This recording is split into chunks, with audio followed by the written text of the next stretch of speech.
বাইকের spark plug এবং বাইকের এয়ার ফিল্টার এই দুইটা কিন্তু বাইকের খুবই গুরুত্বপূর্ণ একটা জিনিস। এই দুইটা যদি সঠিক সময়ে আপনি চেঞ্জ না করেন এবং বাইকটাতে আপনি যত ভালো ফুয়েলই লোড করেন না কেন বা যত ভালো ইঞ্জিন অয়েলই বাইকে প্রবেশ করান না কেন, কখনোই আপনি ভালো মাইলেজ পাবেন না। একটা প্রশ্ন সবার মনেই আসতে পারে যে বাইকের এয়ার ফিল্টার এবং স্পার্ক প্লাগ কত কিলোমিটার পর বা কতদিন পর এটা চেঞ্জ করতে হয়। নর্মালি আমাদের বাইকের সাথে যে ইউজার ম্যানুয়ালটা আছে সেটার মধ্যে যদি আপনি একটু লক্ষ্য করেন, এখানে খুব সুন্দর এবং সুস্পষ্টভাবে লেখা আছে যে বাইকের স্পার্ক প্লাগ এবং এয়ার ফিল্টার 8000 কিলোমিটার পর চেঞ্জ করে নেওয়ার জন্য।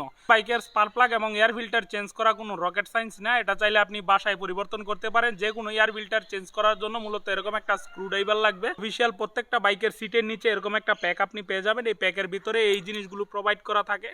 তো এটাকে আমি যতটুকু জানি যে ডাল বা ডালি বলে বাংলায়, এটাকে কি বলে ভাই এটা আপাতত এটার ব্যাপারে আমার কোনো নলেজ নাই। যাই হোক, তো এই জিনিসটা লাগবে স্পার্ক প্লাগ খোলার জন্য।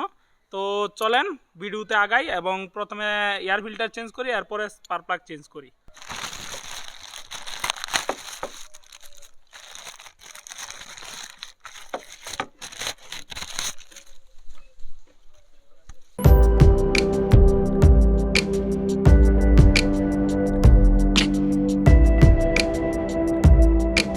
বর্তমান এয়ার ফিল্টারের অবস্থা এবং এটা হচ্ছে নতুন এয়ার ফিল্টার, তো দুইটার মধ্যে কতটুকু তফাৎ একবার বুঝেন।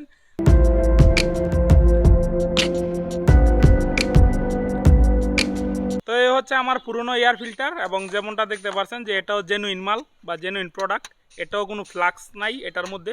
তো এটা আপাতত আমার জন্য কোনো কাজের না, এটাকে ফেলে দেই।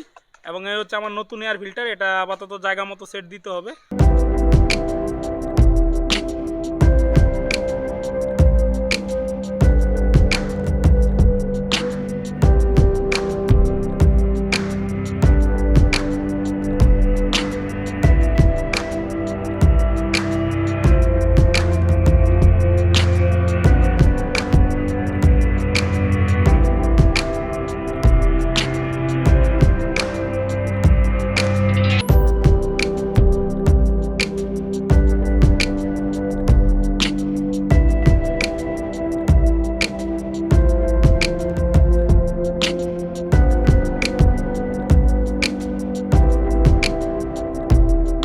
তো এই তো ছিল আজকের ভিডিও, বাইকের এয়ার ফিল্টার এবং স্পার্ক প্লাগ কখন চেঞ্জ করবেন এবং কিভাবে চেঞ্জ করবেন।